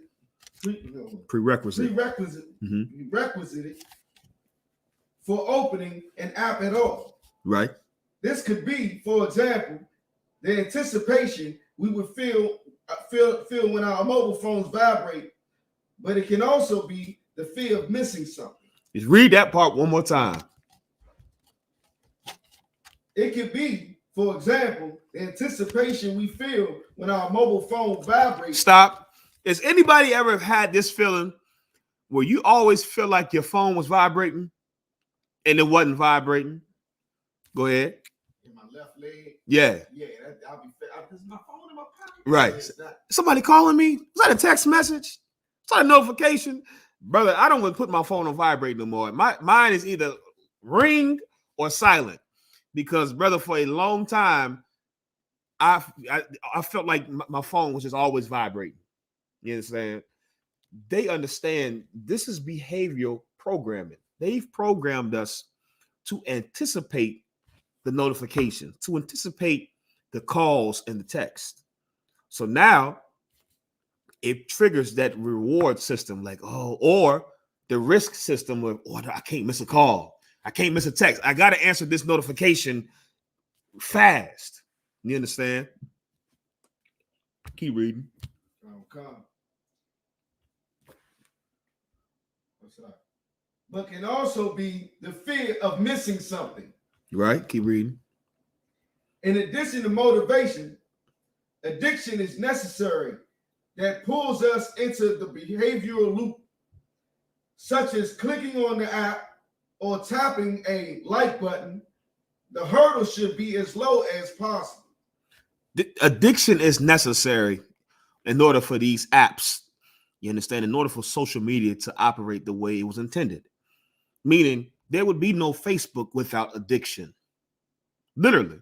Facebook would not be able to last as long as it has lasted, where they censor black people and censor our people, and when we speak the truth, but they allow all types of hate speech against us. Facebook would not be able to last, and Instagram and all social media, without addiction. You understand? Without addiction. Keep reading. Okay. Whether an action takes place also depends on the trigger. It's the trigger that pulls us into the app, like our phone vibrating or the screen lighting up with the new message. Right. The phone lighting up, the screen with the new message. All of that is designed to trigger your reward system, to make you addicted, so you can continue to do it and establish a habit. And a habit after a certain time turns into an addiction. Go ahead. Okay. There are two types of apps: painkiller apps and supplement apps. Painkiller apps and supplement apps. Let's read that. Keep reading. Okay. Behavioral modification doesn't necessarily have to be a bad thing. Apps can help us to become more productive or to do more exercise. Right. Go ahead. However, several ex-employees of Apple Google, and Facebook have warned that large tech companies deliberately design apps to be addictive. Meaning apps don't have to be bad. And truth be told, none of them are truly bad. You understand? These apps are not the ones putting the drugs in the communities. The apps are not the ones that are killing our children in the streets. The apps are not the ones that are committing the abortions and that are putting the guns to our brothers' heads and murdering. You understand? These apps are not committing crimes.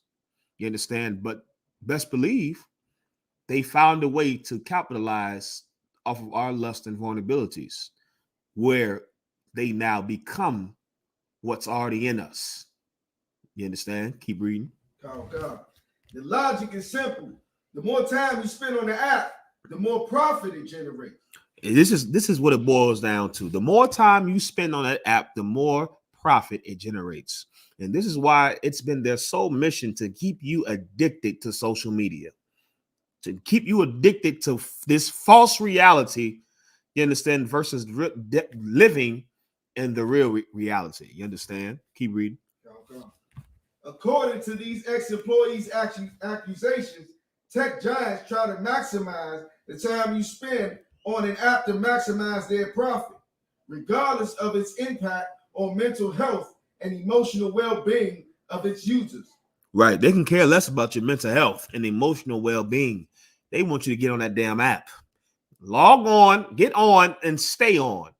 And that's why, if you ever notice on Facebook, you can have 5,000 friends, which of course is the limit. I know, because at one point I reached the limit. And then, of course, I got in the truth. Let me stop lying, because I didn't have a Facebook before the truth. I created Facebook when I got in the truth. At one point, when I was in the truth, I had 5,000 friends, the max. And then, of course, the more I grew in the truth and the more I started speaking the truth, that number dwindled.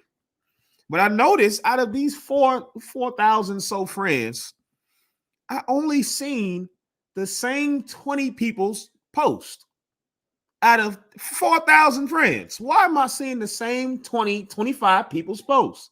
Come to find out, they've engineered these apps to try to this artificial intelligence to try to gauge who you are more likely to want to see posts from.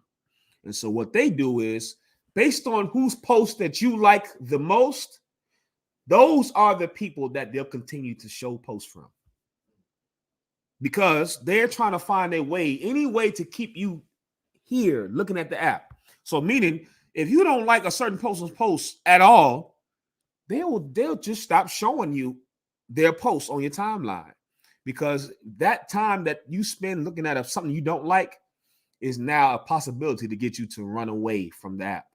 So what they try to do is try to predict what you will be best to like. And they do that by literally taking the people who you frequently like their posts or comment or respond to the most. They will put that now on your timeline, and your timeline will just be filtered with those same people. Go ahead. So, because a lot of times I see somebody comment on my post, and I'll be like, "Hey, I ain't seen you in a while." Yeah. So what you mean to tell me to get their post? When I see their comment, I gotta go to their page and like some of their posts. Yes, that's what happens. You would have to now show the algorithm that this is a person of interest. You understand? If you're not liking their stuff, then they're not clearly, according to the algorithm, they're not of something that you're interested in. So Facebook is not going to show you their stuff unless you start to like something. You understand? Then they'll start to filter them back in to the algorithm. But it's an algorithm that's constantly evaluating and analyzing you and your behavior, because they want to keep you on the app as much as possible. That's why brothers be wondering, why am I getting all these big booty videos and these girls twerking? Oh, well, brother, somehow the algorithm has figured this is what you like. This is what you've shown to show them what you're interested in, so that they're going to show you it until you show that you're not interested in. Brother, these apps are literally designed to capitalize on your lusts. If you, the cat that, you know what I'm saying, you got a page, a page where you in the truth, and then you got a worldly page, and your truth page, you like all the scripture posts and all that, but on your worldly page, you like all the weed posts, You understand? You like all the posts with weed, and then you wondering why you getting all of these different people posts from dispensaries and weed farms and all these different weed posts. Is because Facebook understands this is what you like. I'm giving you what you want. Facebook, all social media, if not in the truth, is going to exploit your vulnerabilities and weaknesses. Go ahead, Shapar.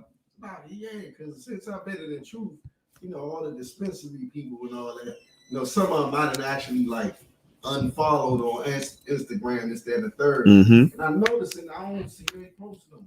Right. I used to get mad, like, man, I'm trying to stop. Right. Stop sending me, and I unfollow them, but it used to be a lot of them. Yeah. So, that I don't get none of them now.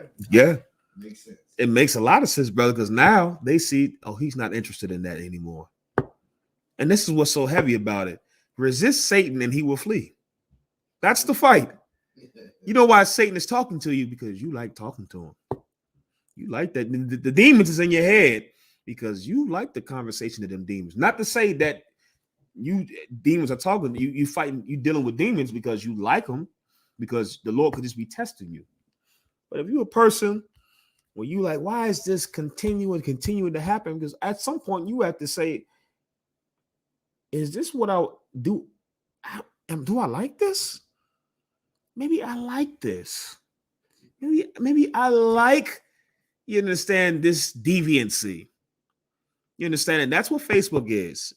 It's going to expose whatever sickness or deviancy or nastiness or obsession that you have. And it's going to exploit it. And it's going to reveal you to be a hypocrite and a liar and weak.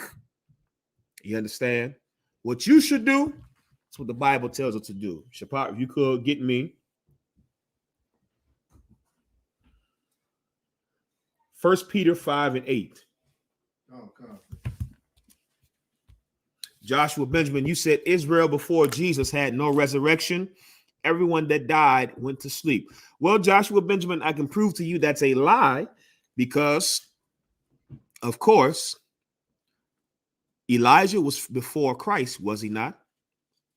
And who did the Bible say Elijah was after he died? John the Baptist. The Bible says John the Baptist was Elijah. You understand? The resurrection did exist before Christ. How do you know this? Because Adam was Christ. Adam was Christ the same way Solomon was Christ, the same way Isaac was Christ, the same way the appearance of Melchizedek was Christ. So clearly, Joshua Benjamin, you're mistaken. Now, for time's sake, I can't go into the scriptures, but just know you're wrong. You understand? There was resurrection before. And when you say resurrection, I assume you mean reincarnation. You understand? There was reincarnation, what the Bible calls the regeneration before Christ. You understand? Everybody that died went to sleep. The Bible tells us what happens when we die, and it didn't put a time limit, you understand, on when that happens. The Bible didn't say before Christ, when we died, we went to sleep. The Bible says when we die, our souls go before the Lord, and he renews the face of the earth with our spirits. You understand? Meaning when we die, our spirit leaves our body and goes before the Lord to be judged, and then it's put right back into a fresh new body as a baby. And that has been happening since the beginning of time. You understand? It has never stopped. Anyways, let's read that. Oh, God, sir. The book, you said 5:8. Oh, God, sir. The book of 1 Peter, chapter 5, verse 8. Be sober. Be what? Sober. Be sober. You can't be in the truth and you a goddamn drunk. You can't be in the truth and you a drug addict. You can't be in the truth and you're drunk with your lust. All you can see is what you want and what you think you need. You're so attached to wanting to feel good all the time, like some junkie whore. Come on, baby, just give me a little piece of rock so I can make me feel good. Like some junkie whore on some corner. Be sober, man. That's what the Bible requires of us. It's not an option. Be sober. Keep reading. Meaning be clear-minded, present-minded, man. Don't be unaware. Don't be out here asleep. The Lord told us to arise. You understand? Wake up. Keep reading. Come. Be vigilant. Be vigilant. What does the word vigilant mean? Be vigilant. One of the words that I like that word, vigilant. Vigilant.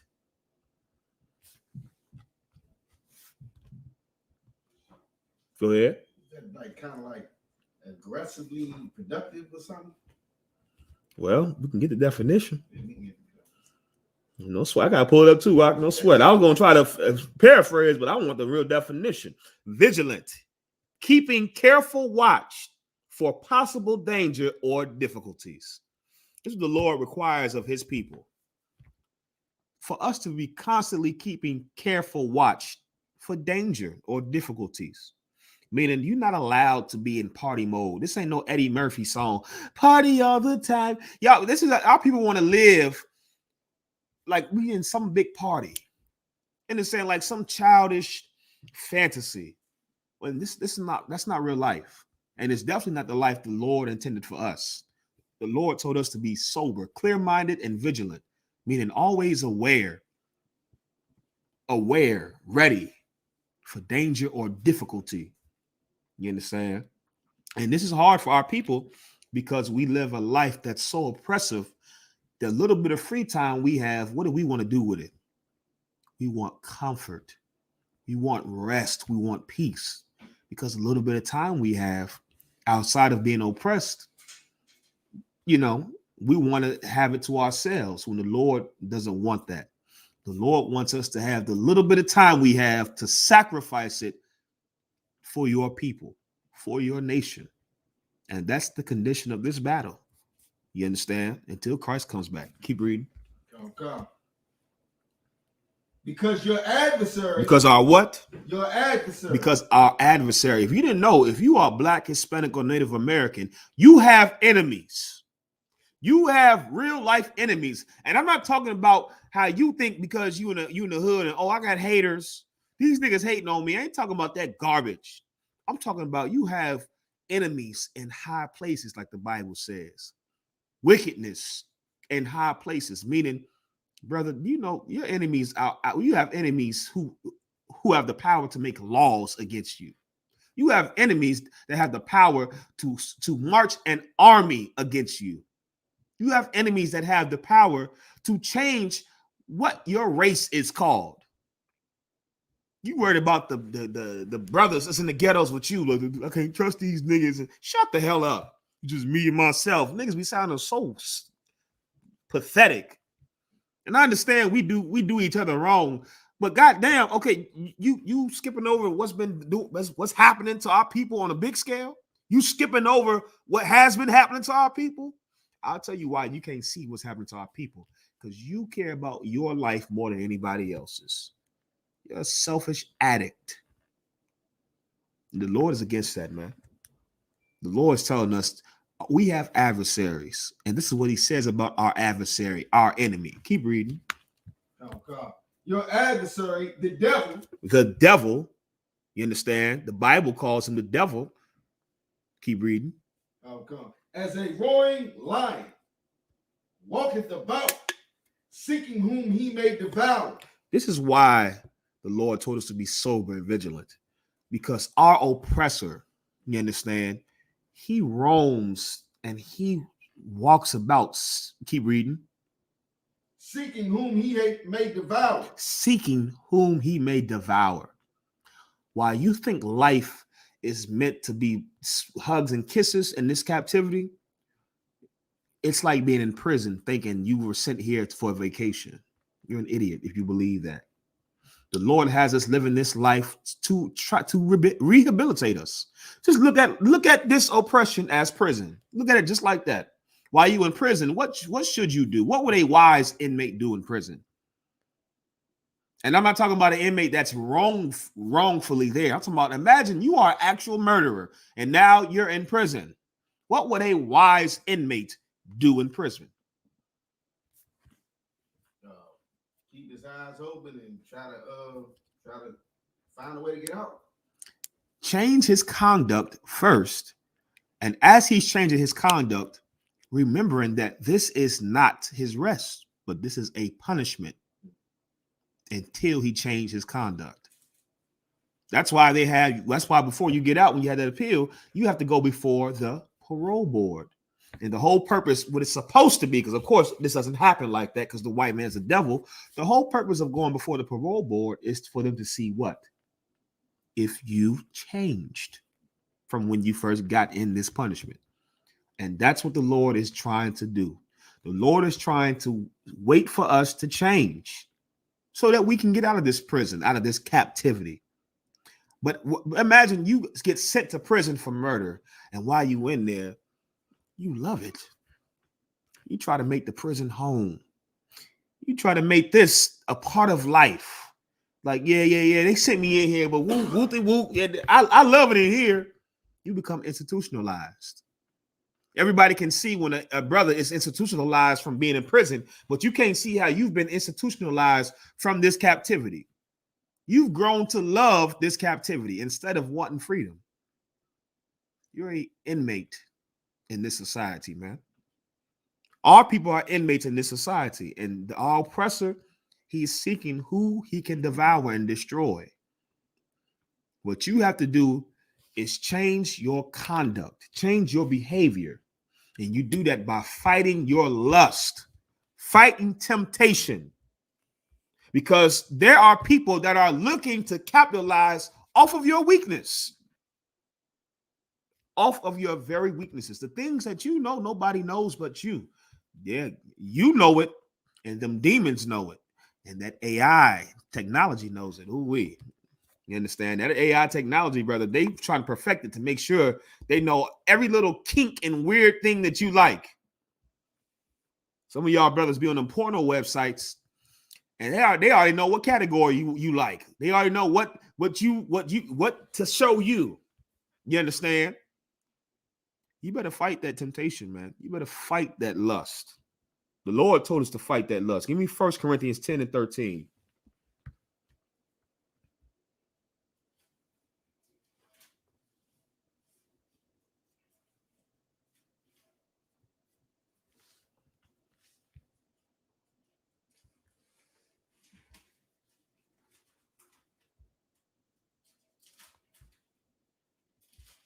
You got to fight that lust. Come, sir.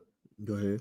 The book of First Corinthians, chapter 10, verse 13. Mm-hmm. There have no temptation taken you, but such as is common to man. What is this saying? There has no temptation taken you as such that is common to man. Like, there ain't nothing new on the earth. Like, what you going through, It's been billions of people who've gone through. Right. And this is the problem. Why? Okay, let me ask this. Why did the Lord have to put this in here to tell us this? So you don't have no excuses. Mm-mm. Yes and no. More onto it, because whenever you are going through something, and okay, because you in here, you may not have a affliction how you had in the world. When you was in the world, if you still in the world, there's one thing that you wish you did not struggle with, where you don't want to do it, and then you fight to not do it. You understand? There's that one thing we've all had in the world where it's like, I don't want to do this. And you fight to not do it and to not want to do it. While you're going through that affliction, Satan will play with you and make you feel like you can't get out of this affliction and it's only specific to you. This is part of the game Satan plays to make you to not fight. Because he'll first tell you, this is, oh, you weird going through this. Oh, like you by yourself. You're the only one that's going through this. Like you nasty, you freak, you weak, you coward. Like Satan will play you to make you feel like you're alone.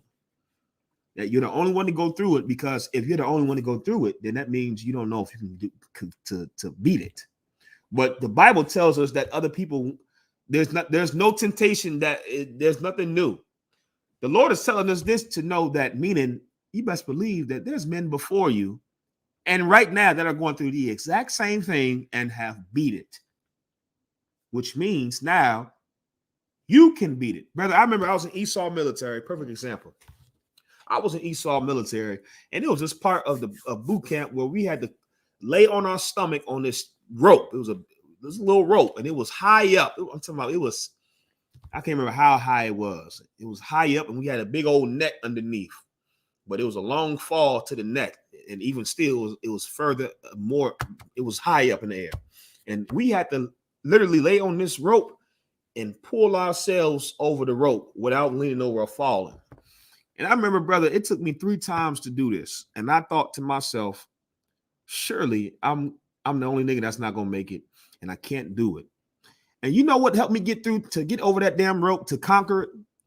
I looked at all them females that was over there on the other side that did it, and I said, shit, if them women could do it, surely I can do it. And brother, the 3rd time I got on there, brother, I went across the damn rope.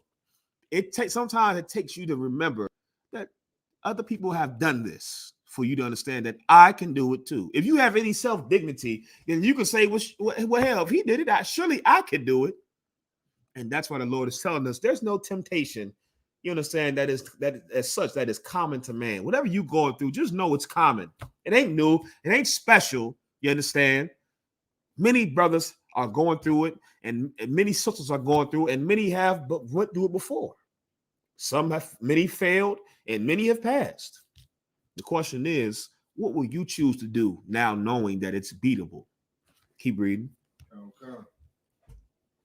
But God is faithful. But God is faithful. Keep reading. Who will not suffer you to be tempted above that ye are able. What is this saying? This is one of my favorite scriptures in the Bible. I got a lot of favorite scriptures, but this is one of my favorite scriptures. Go ahead, Shapai. The Lord knows you and what you're capable of. He ain't gonna put too much on your plate that you can't handle. Exactly. The Lord is a father.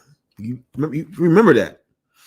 As a father, would a father that wants his child to fight, would he put an opponent against his own child that could whoop his child? No. A father wouldn't do that. A father will put an opponent against his child that he knows he's trained, if he just will fight, he can beat. That's a good father. It's going to be a good fight because, of course, he wants to see what you're made of, but he ain't going to put nobody in front of you that you can't whoop. A good father's going to put in front of his child somebody's like, come on now, come on now. I picked him. You can handle him. You understand? We went through this. You know how to do this. A good father wants to see, can you fight? And a good father is the Lord. The God of the Bible is our Father. In Hebrew, Abba Nawa. You understand? Our Father. Blacks, Hispanics, and Native Americans. And every battle, every temptation, every lust that you battle with, you can beat it. You're stronger than it. And if you understood that it's already a winning battle, maybe you would fight a little harder. Because that's all the Lord wants to see. The Lord wants to see, damn, nigga, are you going to even fight? Just fight. I set the fight up for you. You understand? It ain't gonna be an easy one because the Lord is a father. He ain't a mother, so he ain't gonna give you the win. He ain't gonna just give you a trophy. The Lord is not giving out participation trophies. That's not God. The Lord is not some soccer mom. The Lord is a father, man. The Lord is, listen, man. I got this for you, but you got to earn this, brother. You got to earn this. And the way you earn these crowns of gold in Christ's kingdom is to fight these battles. There are going to be many battles. You're probably going through battles right now. You have to fight. You have to fight because you should fight because it's a winning fight. The fight is rigged in your favor. The only way you can lose is if you don't fight. And that's shameful. It's shameful to a father to see his son walk away from a fight that's rigged for him. That's shameful. You understand? Go ahead, keep reading. But will, with the temptation, also make a way to escape. But with this temptation, with this battle that you have to come up against, this lust or temptation that you're dealing with, you fighting, the Lord provides a means for you to escape. Meaning, this was always meant for you to conquer. It wasn't meant for it to overtake you. You may feel like it's too much and I'm drowning and it's going to overtake me when that's not the case. It's not the case. The Lord didn't give you anything to overtake you. The Lord gave it to you, and he wants to see if you're going to fight. And the moment you start swinging, there's your way. The Lord going to provide for you the way to defeat that temptation, to escape that temptation. Not to say that it won't come back. Not to say that the temptation or the fight won't happen again. But for that round, you won. You understand? And this life that we live in is multiple rounds, man. You understand? It's multiple rounds. You just got to prepare yourself. Well, I won that round, and celebrate those victories, man. Celebrate. Yes, I won that round. But be sober and vigilant for the next round, because it's coming, and then you are required to fight every single round. Keep reading. Any more on that? That ye may be able to bear it. That ye may be able to bear it. I mean, the Lord is going to give you just enough to make you stronger, but not enough to destroy you if you fight. You understand? That's our duty. And this social media, don't let it distract you from the reality of what's really going on. You understand? You come into this truth and learn how to use this social media for a tool for our people to advance what Christ wanted to advance and still wants to advance when he was on the earth. You understand? Christ died trying to push this truth. His disciples, many of the prophets and disciples died trying to push this truth. And now we have easy access to the airways, easy access to speak and go on the street corners and call the white man the devil. And we don't have to, face the death of before, from how the prophets did. You understand? We should push this truth absolutely much harder. And the way we do it is by first fighting our own lust. Right. You can't change a man's conduct if you don't even change your own. Right. That's how you want to know how you become effective in pushing Christ, pushing the will of the Lord, and pushing Christ, what Christ pushed. You have to first believe what you're pushing. Okay, the best salesmen are the ones who believe in their product. Imagine you trying to sell something that you wouldn't even buy yourself. You're not effective. It's like, well, hey, I got this cologne. Hey, do you use it? And to be honest with you, I don't like the way it smells. But nigga, don't sell it to me. Versus, I got this cologne. Yeah, is that what you got on? Yeah, I love it. I wear it every single day. Well, shit, I'll try it because you loving it and you wearing it. I'm gonna try it. That's how you have to be. That's how you be effective in the truth. You have to love and believe what you're talking about. And the way you do that is to fight your demons. Fight these little battles. You understand? Fight these little battles in preparation for the great war. Because there's a war that's gearing up and it's on the horizon. And if you couldn't fight these little battles, you ain't gonna be in the war. You already a casualty to the war. There's a war coming, brother, and you want to be a part of that war on the right side. You understand? With that, make sure y'all like and share this stream, man. Make sure you like and share the stream. You tune in Mondays, Wednesdays, and Saturdays to Command and General Yahanna's The Black Watch in the Sand at 9 p.m. Eastern Time. Also to General Muhammad's Scripture Breakdown and Mondays and Thursdays. You understand? 9 p.m. on Thursday, 8:30 p.m. on 9 p.m. on Mondays and Thursdays. You understand? With that, we're going to pass the class over to Priest and Officer Shapat Dayat.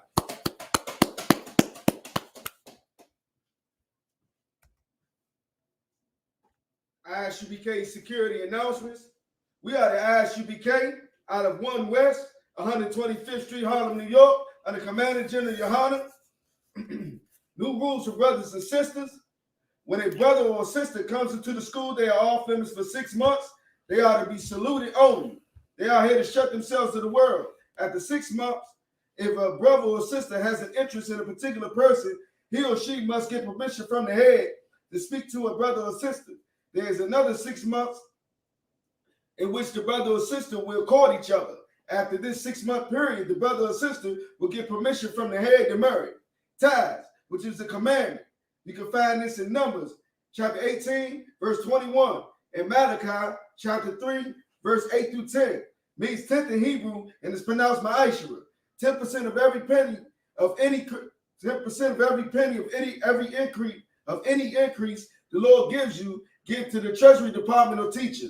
Priest fund, free will offering for priests, not mandatory. Whatsoever amount you would like to give. Upcoming holy convocation, Purim, 14th day and the 15th day of the 12th month, Monday the 14th of February, and Tuesday the 15th of February, 2022. You can find this in the book of Esther, chapter 9, verse 20 through 31. Remind Akim and Akwakin to check on social media such as ISUPK.com, Facebook, Twitter, YouTube, and so on for I.S.U.P.K events and materials. If a brother wants to be a trooper in the school, you should start wearing all black, which includes black boots, black shirts, black pants, black hairband, and scarf. And with that, I say imagine, which means to stand. We'll give a courtesy salute to the teacher, men of Israel, Imagine Shabbat, Imagine, Barak, Yahanna, Shimi, Al-Shabarakatah, Yahweh Bashim Yal Shab Rakatha. Yah Yamatal, class dismissed.